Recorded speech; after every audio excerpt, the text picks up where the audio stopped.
Hello guys, welcome to our YouTube channel study with M. आज मैं आप सभी के लिए काफ़ी इंपॉर्टेंट वीडियो लेके आई हूँ। तो देखिए, आपके आगामी उत्तराखंड पुलिस के एग्ज़ाम के रिगार्डिंग हमारे द्वारा Uttarakhand police special mock series start की गई है, जिसका पार्ट 4 आज मैं आप सभी के लिए लेके आई हूँ। और ये सीरीज़ आपके अदर उत्तराखंड एग्ज़ाम के लिए भी इम्पॉर्टेंट रहेगी, तो आप सभी लोग हमारे इस सीरीज़ में स्टार्टिंग से लेकर एंड तक बने रहें। आज की इस क्लास में Uttarakhand top 20 most important questions आपको प्रोवाइड कराए गए हैं। साथ ही साथ क्वेश्चन से रिलेटेड जितने भी इंपॉर्टेंट पॉइंट्स हैं वो भी आपको इसी क्लास में ही बताए जाएंगे। तो आप चाहें तो इन इंपॉर्टेंट पॉइंट्स को नोट कर सकते हैं, आपके आगामी एग्जाम के लिए इंपॉर्टेंट है। और देखिए, अभी तक इस सीरीज के 4 पार्ट आपको प्रोवाइड करा दिए गए हैं, यानी कि आज 4th वाला पार्ट है। तो जिन लोगों ने first, second and third part नहीं देखा है, तो हमारे YouTube channel study with M पर विजिट करके देख सकते हैं।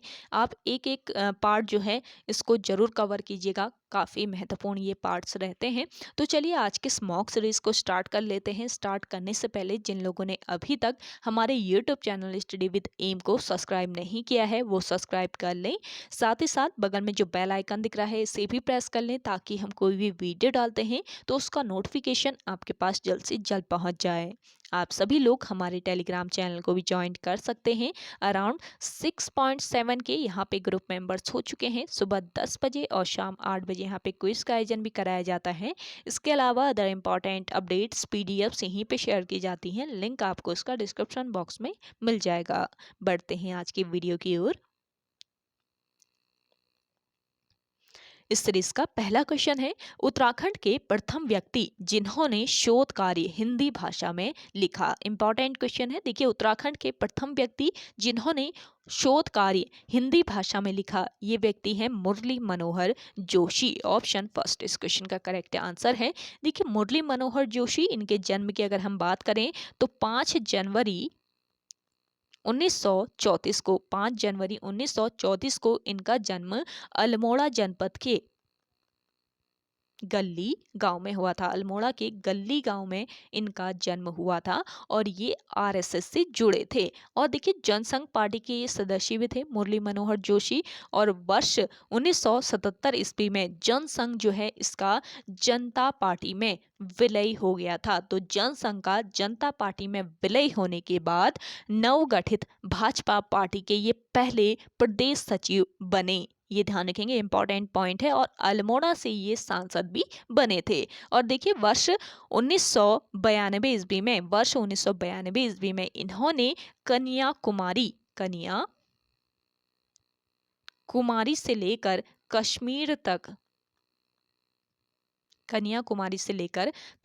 तक एकता यात्रा की थी। किस वर्ष की थी? वर्ष 1992 ईस्वी में। और आतंकवादियों की धमकी के बाद भी 15 अगस्त 1992 ईस्वी को कश्मीर के लाल चौक में इन्होंने राष्ट्रीय ध्वज फहराया।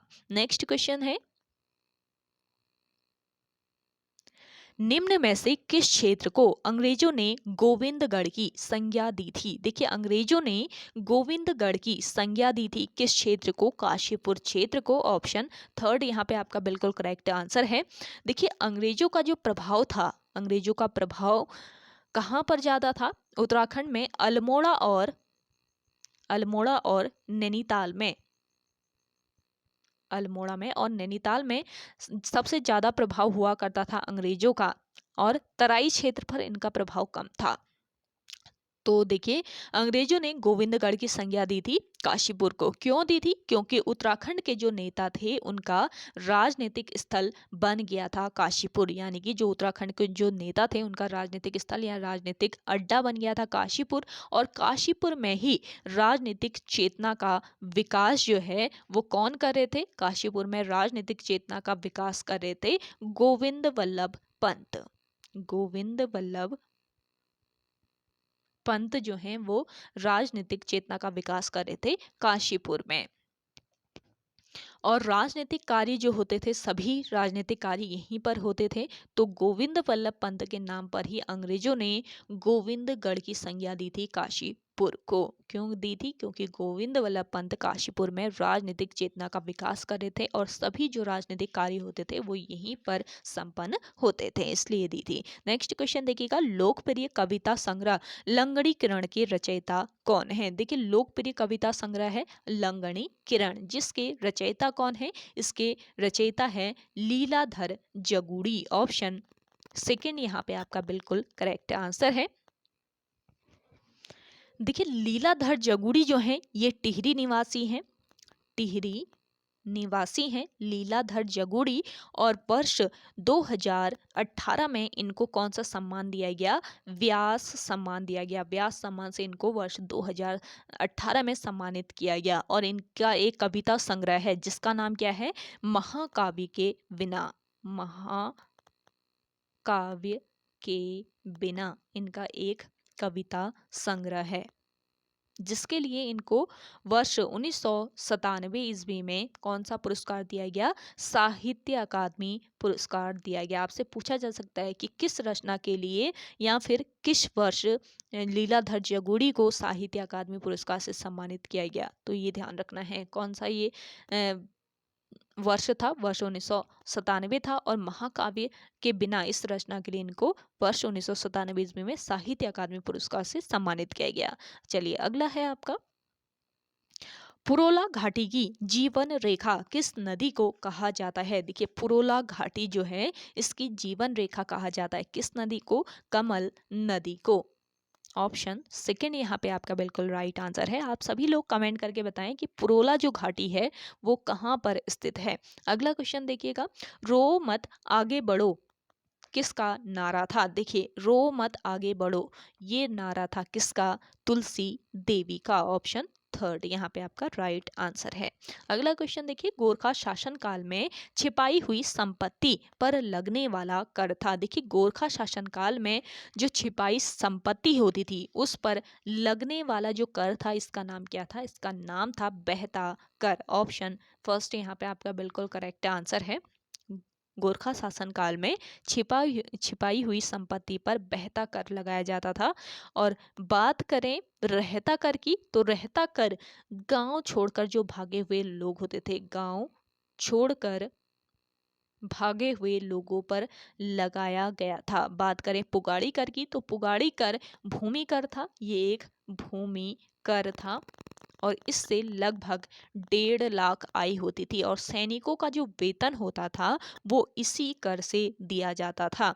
और दोनिया कर जो है, दोनिया कर भाबर में पहाड़ी पशुचारकों द्वारा वसूला जाता था। तो ये सभी कर आपके ध्यान में रखना है आपको। अगला देखिएगा, मुंशी प्रेमचंद के किस उपन्यास पर एक प्रसिद्ध टीवी धारावाहिक बनाया गया है? देखिए, मुंशी प्रेमचंद का ये उपन्यास कौन सा है? ये उपन्यास है निर्मला, जिस पर एक प्रसिद्ध टीवी धारावाहिक बनाया गया है। ऑप्शन फर्स्ट यहाँ पे आपका बिल्कुल राइट आंसर है। अगला देखिएगा, फादर ऑफ मसूरी, इसको करेक्ट कर लीजिएगा, मुंशियारी हो गया, यहाँ पे करेक्ट होगा आपका मसूरी। मसूरी, इसको करेक्ट कर लीजिएगा। क्वेश्चन, फादर ऑफ मसूरी के नाम से प्रसिद्ध व्यक्ति जॉन मैकिनन किस देश के मूल निवासी थे? तो देखिएगा, जो आपके जॉन मैकिनन है इनको फादर ऑफ मसूरी कहा जाता है, यानी कि फादर ऑफ मसूरी के नाम से ये प्रसिद्ध हैं। तो इनका मूल निवास कौन सा स्थल था ये आपको बताना है, कौन सा देश इनका मूल निवास था? तो ये मूल रूप से आयरलैंड के थे, निवासी थे। ऑप्शन थर्ड यहाँ पे आपका राइट आंसर हो जाएगा। देखिए, मसूरी को बसाने में जॉन मैकिनन जो है इनका महत्वपूर्ण योगदान रहा है, तो इसलिए इनको फादर ऑफ मसूरी के नाम से जाना जाता है। फादर ऑफ मसूरी के नाम से ही प्रसिद्ध है। और वर्ष 1942 ईस्वी में जॉर्ज मैकिनन जो है, जॉन मैकिनन जो है, तो वर्ष 1942 ईस्वी में जॉन मैकिनन ने मसूरी से राज्य का प्रथम समाचार पत्र द हिल्स, राज्य का प्रथम समाचार पत्र कौन सा था? द हिल्स था। तो मसूरी में इन्होंने वर्ष 1942 ईस्वी में द हिल्स का संपादन किया, जो कि राज्य का प्रथम समाचार पत्र था। और यह पत्र जो है वो कब तक चला था? 8 वर्षों तक यह पत्र चला था। तो इंपॉर्टेंट पॉइंट्स रहते हैं, इनको आपको ध्यान में रखना है। हो सके तो आप नोट डाउन कर लीजिएगा, क्योंकि आप अभी ये सीरीज देखेंगे और कुछ टाइम पर हो सके भूल जाएं आप, तो आपको इनको नोट कर लेना है, साथ ही साथ आप इन जो नोट किए हुए पॉइंट्स हैं इनको रिवाइज भी करते रहिएगा। तो देखिए संस्थापक की बात करें, आपके मसूरी के संस्थापक की अगर हम बात करें तो कौन थे मसूरी के संस्थापक? आयरिश अफसर कैप्टन यंग थे। कैप्टन यंग जो हैं ये मसूरी के संस्थापक थे, जबकि फादर ऑफ मसूरी कहा जाता है जॉन मैकिनन को। दोनों डिफरेंट पॉइंट हैं, दोनों अलग अलग पॉइंट हैं, इनको आपको ध्यान में रखना है। और इसकी स्थापना की बात करें मसूरी की तो कब की गई? 1824 ईस्वी में मसूरी की स्थापना की गई थी। अगला क्वेश्चन देखिएगा, उत्तराखंड एक्सप्रेस उपनाम से किसे जाना जाता है? उत्तराखंड एक्सप्रेस उपनाम से जाना जाता है सुरेंद्र सिंह भंडारी को। ऑप्शन फर्स्ट यहाँ पे आपका राइट आंसर हो जाएगा। नेक्स्ट क्वेश्चन देखिएगा, कुमाऊं परिषद के किस अधिवेशन में असहयोग प्रस्ताव लाया गया था? देखिए कुमाऊं परिषद का जो अधिवेशन है, कुमाऊं परिषद का कौन सा अधिवेशन था जिसमें असहयोग प्रस्ताव लाया गया था, ये आपको बताना है। तो ये जो अधिवेशन था ये था चौथा अधिवेशन। आप सभी लोग कमेंट करके बताएं कि चौथा अधिवेशन कुमाऊं परिषद का कहाँ पर हुआ था। पहला अधिवेशन तो इसका कहाँ पर हुआ था? अल्मोड़ा में हुआ था पहला अधिवेशन। और इसका जो चौथा अधिवेशन हुआ था वो कहाँ पर हुआ था, आप कमेंट करके बताइएगा। और वर्ष 1926 ईस्वी में कुमाऊं परिषद को किसमें? कांग्रेस में विलय कर दिया गया था, ये ध्यान रखेंगे। तो आप बताइए चौथा अधिवेशन कहाँ पर हुआ था कुमाऊं परिषद का। अगला देखिएगा, किसने चंद शासन काल की तुलना पंचायती राज के तुल्य माना है? तो देखिए चंद शासनकाल की तुलना पंचायती राज के तुल्य माना है किसने? बद्रीदत्त पांडे ने। ऑप्शन सेकंड बिल्कुल करेक्ट आंसर आपका यहाँ पे हो जाएगा। देखिए बद्रीदत्त पांडे जो हैं इनको अंग्रेज राजनीतिक जानवर कहते थे। अंग्रेज जो थे इनको क्या कहते थे? राजनीतिक जानवर कहते थे बद्रीदत्त पांडे को। और इन्हें क्या कहा जाता है? कुर्मांचल केसरी भी कहा जाता है, ये ध्यान रखेंगे। कुर्मांचल केसरी भी बद्रीदत्त पांडे को ही कहा जाता है, ये पॉइंट भी आपको ध्यान में रखना है। देखिए एक एक पॉइंट आपको ध्यान में रखना है, क्योंकि देखिए जो आपका उत्तराखंड पुलिस का एग्ज़ाम होने वाला है उसके लिए बहुत सारे लोगों को बुलाया गया है एग्ज़ाम के लिए, क्योंकि फिजिकल में तो बहुत सारे बच्चे निकले हुए हैं ना, तो आपका जो रिटर्न है वो काफ़ी टफ पड़ने वाला है आप सभी लोगों के लिए। तो आप डेली बेसिस पे अगर मेहनत करते हैं तो आप इस एग्ज़ाम को निकाल सकते हैं। तो डेली बेसिस पे आपको यहाँ पर स्टडी विद एम के द्वारा क्लासेस प्रोवाइड कराई जा रही हैं। और ये क्लास आपको सुबह 10 बजे मिल रही है। डेली ही आपको ये क्लास प्रोवाइड कराई जा रही है। शाम को आपको एक टेस्ट दिया जाएगा 6 बजे। कल तो नहीं दिया गया था, कल थोड़ा सा टाइम की कमी हो गई थी इसलिए नहीं बना पाई थी मैं। तो आज आपको 6 बजे एक टेस्ट भी मिलेगा। इसके अलावा रात को forest guard special mock series आपको प्रोवाइड कराया जा रहा है। उसमें आपको बहुत सारे यूनिक क्वेश्चन दिए गए हैं जो कि आपके उत्तराखंड पुलिस के एग्जाम के लिए भी इंपॉर्टेंट है। तो आप वो क्लास भी जरूर फॉलो कीजिएगा। तो ज़्यादा से ज़्यादा आप सभी को ये क्लासेस फॉलो करने हैं डेली बेसिस पे, तो आप सिलेक्शन पा सकते हैं, निश्चित ही आपका सिलेक्शन हो सकता है। तो आप सभी लोग मेहनत करते रहें। तो देखिए कुर्मांचल केसरी भी इन्हीं को ही कहा जाता है, बद्रीदत्त पांडे को। बद्रीदत्त पांडे ने वर्ष 1937 ईस्वी में जेल प्रवास के समय कुमाऊं का इतिहास लिखा था। आपसे पूछा जाए बद्रीदत्त पांडे ने कुमाऊं का इतिहास कब लिखा था, तो वर्ष 1937 ईस्वी में लिखा था। और इस समय ये जेल में थे, तो जेल प्रवास के समय ही इन्होंने कुमाऊं का इतिहास लिखा। और वर्ष 1913 ईस्वी में ये अल्मोड़ा अखबार के संपादक बने थे। और वर्ष 1918 ईस्वी में अल्मोड़ा अखबार बंद हो गया था। लोमस ने इसे बंद कर दिया था। और अल्मोड़ा अखबार बंद होने के बाद बद्रीदत्त पांडे ने अल्मोड़ा से एक और पत्र का प्रकाशन किया, एक साप्ताहिक पत्र का प्रकाशन किया जिसका नाम क्या था? शक्ति। तो शक्ति साप्ताहिक पत्र का प्रकाशन शुरू किया था किसने? बद्रीदत्त पांडे ने। किस वर्ष? वर्ष 1918 ईस्वी में। अगला देखिएगा, हिमगंगा नदी का उद्गम क्षेत्र है। हिमगंगा जो नदी है वो कहाँ से निकलती है, ये आपको बताना है। देखिए हिमगंगा नदी का उद्गम क्षेत्र है हेमकुंड साहिब। आप दिन में जो भी पढ़ते हैं ना उसका एक टेस्ट आपको शाम को मिलेगा। 30 से 35 क्वेश्चन आपको उसमें दिए जाएंगे, तो आप सभी लोगों को टेस्ट जरूर फॉलो करना है। डेली बेसिस पे आपको वो टेस्ट मिलेगा, तो डेली आप उसको सॉल्व कीजिएगा। और आपको आंसर लगाने के लिए थोड़ा सा टाइम दिया जाएगा, उसका आंसर भी उसी में बताया जाएगा आपको, तो आप जरूर ज्वाइन कीजिएगा उस टेस्ट को। तो हिमगंगा नामक जो नदी है इसका उद्गम क्षेत्र है हेमकुंड साहिब। देखिए हेमकुंड जो है ये किस जिले में, चमोली जिले में स्थित है। और चमोली जिले में स्थित ये सिखों का एक पवित्र तीर्थ स्थल है जो कि 7 पहाड़ियों से घिरा हुआ है। और इसके पास एक झील है जहाँ से हिमगंगा नदी निकलती है। और हेमकुंड झील के समीप एक गुरुद्वारा भी स्थित है, गुरुद्वारा भी यहाँ पर स्थित है। सिखों का पवित्र तीर्थ स्थल है ना, तो एक गुरुद्वारा भी यहाँ पे स्थित है। और देखिए गुरु गोविंद सिंह जो थे इन्होंने यहीं पे तपस्या की थी। अगला क्वेश्चन देखिएगा, रोम्बा किस जनजाति की भाषा है। देखिए बताएं जल्दी से आप लोग, सभी लोग जिन लोगों को आंसर आ रहा है, रोम्बा जो है वो किस जनजाति की भाषा है। देखिए रोम्बा जो है ये है आपके जाड़ जनजाति की भाषा। ऑप्शन सेकेंड यहाँ पे आपका राइट आंसर हो जाएगा। देखिए जाड़ जो है ये भोटिया जनजाति की, भोटिया की एक उपजाति है। तो जाड़ों की जो बोलचाल भाषा है वो कौन सी है, रोम्बा है। और ये रोम्बा जो भाषा है ना ये तिब्बती भाषा से मिलती जुलती है, तिब्बती भाषा से मिलती जुलती ये भाषा है रोम्बा भाषा। और लौहसर और सूरगैन जो है ये जाड़ जनजाति के लोगों का प्रमुख त्योहार है, ये ध्यान रखेंगे। लौहसर जो त्योहार है ये कब मनाया जाता है इनके द्वारा, लौसर त्योहार मनाया जाता है बसंत पंचमी के दिन, तो ये ध्यान रखेंगे। अगला क्वेश्चन है आपका, हुकुम सिंह रावत का संबंध निम्न में से किससे है। देखिए हुकुम सिंह रावत जो है इनका संबंध है किससे, पर्वतारोहण से। ऑप्शन फर्स्ट यहाँ पे आपका राइट आंसर हो जाएगा। जो आपके हुकुम सिंह रावत हैं ये एक पर्वतारोही है और इन्होंने वर्ष 1991 ईस्वी में कंचनजंगा, कंचन जंघा जो है, तो कंचनजंगा का इन्होंने वर्ष 1991 ईस्वी में सफल आरोहण किया था। और इन्होंने कंचनजंगा नाम से पुस्तक भी लिखी है। और राज्य में पर्वतारोहण का शुभारंभ कब हुआ था, ये आपसे अगर पूछा जाता है तो राज्य में पर्वतारोहण का शुभारंभ वर्ष 1905 ईस्वी में हुआ था। और पर्वतारोहण को शुरू करने का श्रेय किसको दिया जाता है राज्य में, जीटी लॉन्गस्टॉफ को।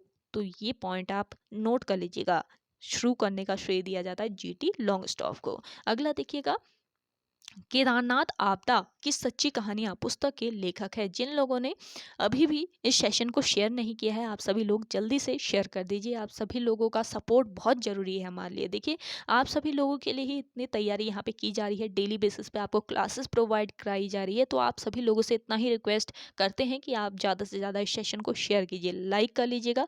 सेशन पसंद आ रहा है तो, और आप जिन लोगों ने अभी भी चैनल को सब्सक्राइब नहीं किया है तो हमारे YouTube channel study with M को सब्सक्राइब कर लीजिए। देखिए केदारनाथ आपदा की जो सच्ची कहानियां हैं इस पुस्तक के लेखक हैं कौन है, रमेश पोखरियाल हैं। ऑप्शन फर्स्ट यहाँ पे आपका बिल्कुल करेक्ट आंसर है। देखिए रमेश पोखरियाल जो है इनका संबंध कहाँ से है, पौड़ी गढ़वाल से, पौड़ी जनपद से इनका संबंध है। और पहला कविता संग्रह इनका कौन सा था, पहला कविता संग्रह था इनका समर्पण, समर्पण इनका पहला कविता संग्रह था। और अन्य कविता संग्रह की अगर हम बात करें तो ए वतन तेरे लिए, इसके अलावा मुझे विधाता बनना है और नवांकुर, इनके कुछ अन्य कविता संग्रह हैं जो कि आयोग द्वारा पूछे जा सकते हैं। और इनके कहानी संग्रह की अगर हम बात करें तो भीड़ साक्षी है, एक और कहानी, इनके ये कहानी संग्रह भी है, इनको भी ध्यान में रखें। अगला देखिएगा, हिमगिरी नव विश्वविद्यालय देहरादून की स्थापना कब हुई। देखिए हिमगिरी नव विश्वविद्यालय जो कि आपके देहरादून में लोकेटेड है और आपको बताना है इसकी स्थापना कब हुई। जल्दी से आप सभी लोग अपना आंसर भी करते रहें, हर क्वेश्चन का आप आंसर कीजिए ना।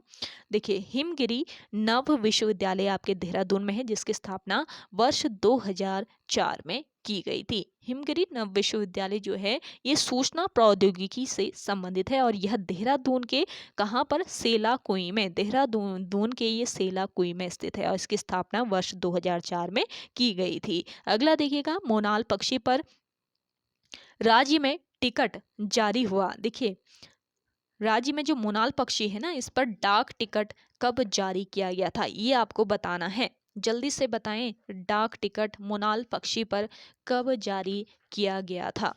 आप सभी लोग अपना आंसर कीजिए। देखिए राजी पक्षी जो मोनाल है इस पर डाक टिकट किस वर्ष जारी किया गया था, वर्ष 1975 ईस्वी में किया गया था। ऑप्शन सेकंड यहाँ पे आपका बिल्कुल करेक्ट आंसर है। वर्ष 1975 ईस्वी में मोनाल पक्षी पर डाक टिकट जारी हुआ। और देखिए मोनाल पक्षी जो है ये राज्य में 2500 से लेकर 5000 मीटर की ऊंचाई वाले क्षेत्रों में मिलते हैं। और मोनाल का वैज्ञानिक नाम क्या है? लोफोफोरस इम्पीजेनस। लोफोफोरस इम्पीजेनस इसका वैज्ञानिक नाम है। और मोनाल पक्षी की 4 प्रजातियां हैं जो कि राज्य में पाई जाती हैं। ये पॉइंट याद ध्यान रखिएगा। और नेपाल का राष्ट्रीय पक्षी है मोनाल जो है ना, ये कहाँ का राष्ट्रीय पक्षी है? नेपाल का ये राष्ट्रीय पक्षी है। और स्थानीय भाषा में इसको क्या कहा जाता है? मनियाल या फिर मुनियाल। मनियाल या मुनियाल इसको स्थानीय भाषा में कहा जाता है।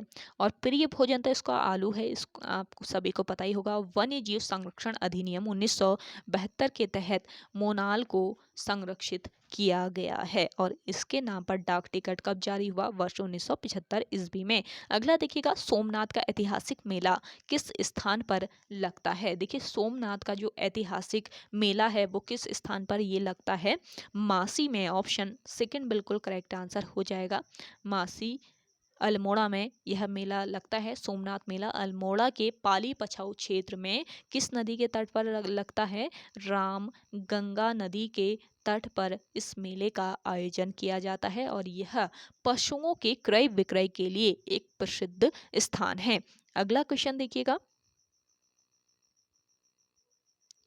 गिरिराज किशोर संग्रहालय स्थित है। देखिए गिरिराज किशोर संग्रहालय जो है ये आपके कहाँ पर स्थित है? पौड़ी गढ़वाल में स्थित है।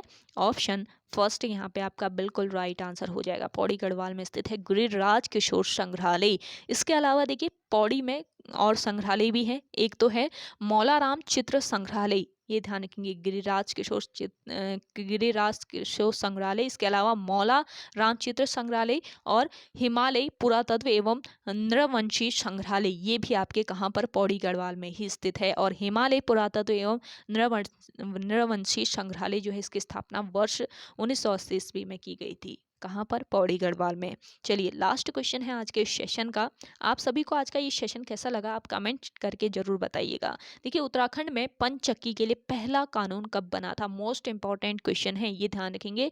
देखिए उत्तराखंड में पंचचक्की जो है इसके लिए पहला कानून बना था। कब बना था? वर्ष 1972 ईस्वी में बना था। ऑप्शन फोर्थ यहाँ पे आपका बिल्कुल राइट आंसर हो जाएगा। तो ओके गाइस, आज के इस सेशन में इतना ही।